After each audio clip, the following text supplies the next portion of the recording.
Back with another video. So today I'm going to be talking about, what did I title it? Having a bad attitude. Sorry. It's coming out weird because I still haven't decided exactly what to name this video, but I know what I want to talk about, and it's having a bad attitude.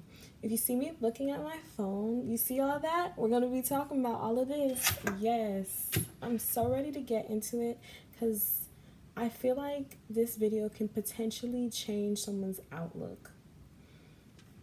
So, overall, how I defined having a bad attitude is a reflection of someone's inner pain. Yeah, that's basically how I defined having a bad attitude. So, how I grew up. I divided this video into 3 talking points. I'm going to be talking about how I grew up so I can give you guys background knowledge on why I had a bad attitude. I'll be talking about how my bad attitude manifested. So that's going to be just like the different ways in which my bad attitude was, because I feel like every individual shows having a bad attitude in a different way. Like, not everyone is the same. I'll be giving examples of how I personally thought that I had a bad attitude. Then I will be talking about how I changed my bad attitude. That's really the important part. That's the part that I want the biggest takeaway from, because anyone could change it, anyone could do it. It's a mindset thing, honey. You just gotta tap into yourself, believe in yourself, and be grateful. But anyways, I'll save that for the end of the video. So anyways, so how I grew up, I experienced a lot of pain and anger at a very young age. When I was 12, my mom went in to get a surgery. It ended up becoming a malpractice surgery. It was on her gallbladder. She ended up basically becoming paraplegic. So my mom walked in to the hospital, a normal woman, a mother, a wife, and then she basically came out a paraplegic. So I definitely experienced a lot of pain and anger growing up.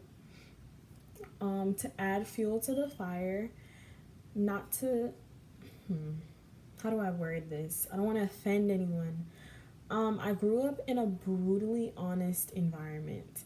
That can be a good thing and a bad thing. I mean, don't get me wrong.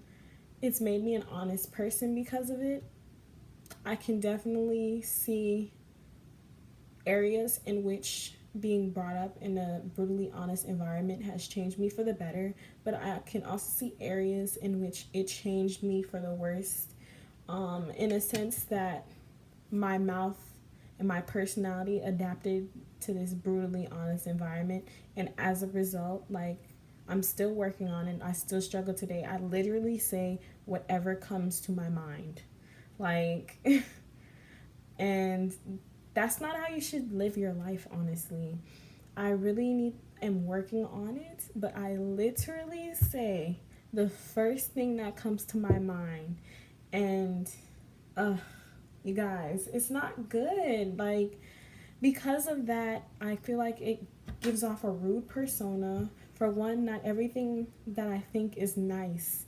So, yeah. It's literally a problem.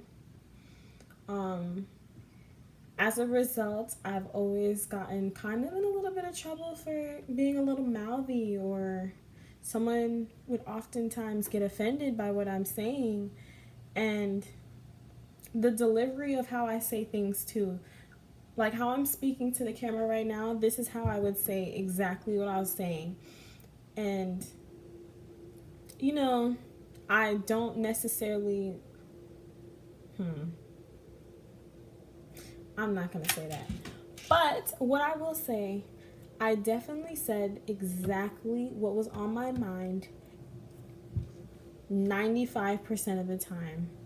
As a result, people have gotten offended by what I've said. I've hurt feelings by being this honest. I've lost friendships because of my uncontrollable mouth. there's definitely been some bad aspects of being too honest.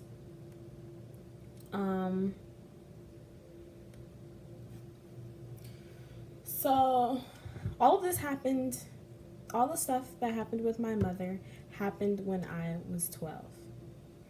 As a result, my personal coping mechanism in life was to be numb. Imagine this. So I already have a bad attitude, and on the other hand, I'm numb with it. So now I don't care. So I don't care, and my mouth is uncontrollable. This is how my bad attitude is looking. Like, I just want you guys to paint this picture. Like, and I would also say that my another coping mechanism for me was becoming very passive aggressive. I never really communicated how I felt because I channeled everything into being numb. So I'm sitting here, a 12-year-old who's numb, can't control her mouth, and passive aggressive as well. So I continued to develop these traits into a personality within myself. And as a result, now I'm a teenager and my mouth is off the chain. Like, I'm getting into arguments with people. People are calling me rude. I'm visibly rude. Like, even at one point, I really wasn't getting along with my dad. And I love my dad. I am a daddy's girl wholeheartedly. But at one point within my teenage years, I could not get along with him for nothing. And it was mainly because of all these factors creating a bad attitude within me. So, honestly, my bad attitude manifested anytime someone told me something that I didn't want to do or I didn't want to hear. All of a sudden, you would have a different bad attitude here, which is giving you sass, giving you like, that's me. Like, don't talk to me. Like, that's me. That's my bad attitude. And I wasn't thinking before I was speaking. I often would find when I had a bad attitude, it was very easy for me to get annoyed. Like, extremely easy. Someone didn't turn off the light when they entered my room. I'm getting up, I'm mad. Like, that's just an example. That's never really happened, but it would be like minor incidences like that making me so mad. And life is too short, you guys. And when I was mad, I would like being mad. Like, that is not healthy. I would literally relish in the fact that I'm mad and use that as a way to emphasize my bad attitude. And the slick comebacks, there was that too. So now that I gave you guys a background and I talked about how my bad attitude actually, what it was like, now I'm going to talk to you about how I changed my bad attitude. This right here is the key, guys. You ready? Gratitude. At some point in my life, I think through prayer and through deep consideration, I realized I have a lot to be grateful for. Like, I have a lot to be grateful for. Even right now, like, I'm almost brought to tears when I compare my life to other people's. Even though I've been through a lot, don't get me wrong, definitely been through a lot, experienced a lot, but I have so much to be grateful for. And if I have so much to be grateful for, you guys have so much to be grateful for. When you change your mindset to being more positive, you realize, like, wow, like, there's people out there with no food in the fridge. I have food in the fridge. There's people out there who, they don't know when they're going to eat again. Like, they don't have shoes. Like, there's so many things you can be grateful for. So, like, God really is amazing. But anyways, so I started being grateful and I started appreciating everything around me. Like, I would randomly sit in my car, and while I'm driving, I would just name 10 things that I'm happy for. I would just start just speaking out loud, like what I'm grateful for, why I'm happy. And it just made me start to become more positive. Because when you're that grateful, you can't possibly have a bad attitude. You can't possibly have a bad attitude when you start being grateful. Because you start realizing, like, what am I complaining for? Like, I have legs, I can walk. I have my mouth, I have my tongue, I can talk. There's a lot of people who can't walk, who can't speak, who can't see. Like, there's so many things to be grateful for. When you start being grateful, it changes your outlook. So, I started also self-reflecting. I would say up until maybe a year ago, I was not a very self-aware person. I just was living, just living day by day, not really thinking. I would think in my about my future, like career wise, but I wasn't really thinking. I wasn't thinking about my own emotional or personal health. I wasn't thinking, hey, maybe I shouldn't eat a whole pizza because that's a lot of calories and that'll make me gain weight. I would just eat the pizza, and then the next day, you know, I was just living day to day. That's just an example, you guys. But I was living day to day. Being self-aware is extremely important because it allows you to track bad habits, for one. It allows you to self-reflect. Without self-awareness, how are you even self-reflecting properly? Like, how are you even, like, honestly, when I think about the point that I'm in life right now, like this point in my life, when I think about it and I reflect on how I was in the past, I'm happy I'm at this point, and I'm happy to say that. But I couldn't have done that if I hadn't started to be self-aware. Honestly, if I had continued on the path that I was with my bad attitude and my blunt mouth, I mean, don't get me wrong, I'm still blunt now, but it's not as bad, and I'm working on it. Like,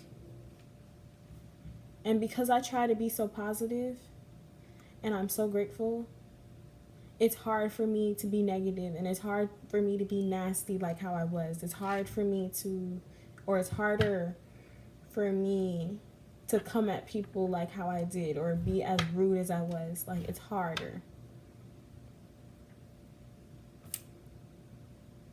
I really hope I'm not speaking in circles, but honestly, I feel like the right people will understand. Whoever this video is made for, you will understand exactly where I'm coming from. You'll be able to relate. It won't need any more explanation. It's just going to be what it is. So anyways, the last thing that I have written down about how I changed is I became quick to apologize. You guys, I used to be the type of person who would definitely hold a grudge and would definitely never, ever, ever, ever apologize. Now, for me, you can get an apology so quickly because you know what? Life is too short, and when you apologize, you're making peace with the situation. When you hold on to that, you're giving your bad energy, your bad attitude energy to grow. But when you let it go with an apology, this also goes with self-awareness. Like, self-awareness allowed me to realize the areas in my life where I was wrong. Now that I know where I was wrong, I can do better in the future. I can be better. Yeah. Now that I know when I'm wrong, I'm able to apologize on behalf of it. Before, because I was ignorant and I didn't think I was wrong in situations, I wouldn't apologize. I'm not saying an apology fixes everything in a situation with someone else, but I do believe if the person is mature and you are mature, an apology can fix a lot. An apology, honestly, sometimes all people want to hear is an apology. Like, don't think of an apology as begging. Think of it as you making peace with the situation and you accepting where you were wrong. Because regardless, human beings are not perfect. We were never made to be perfect. I feel like God didn't make us to be perfect. That's just my personal opinion. But because we aren't made to be perfect and we're never made to be perfect, um it basically results. Oh, I forgot where I was going with this, y'all. Oh, I hate tangents. Oh my gosh. I literally hate tangents. I forgot where I was going with this. I really, really hope you guys got what you needed out of this video because I feel like maybe it'll touch some people. And yeah, I'll probably make a part 2 because I literally forgot where I was going and I feel like it was going to be strong. It was going to be a great point. But since I forgot, bye. See you guys later.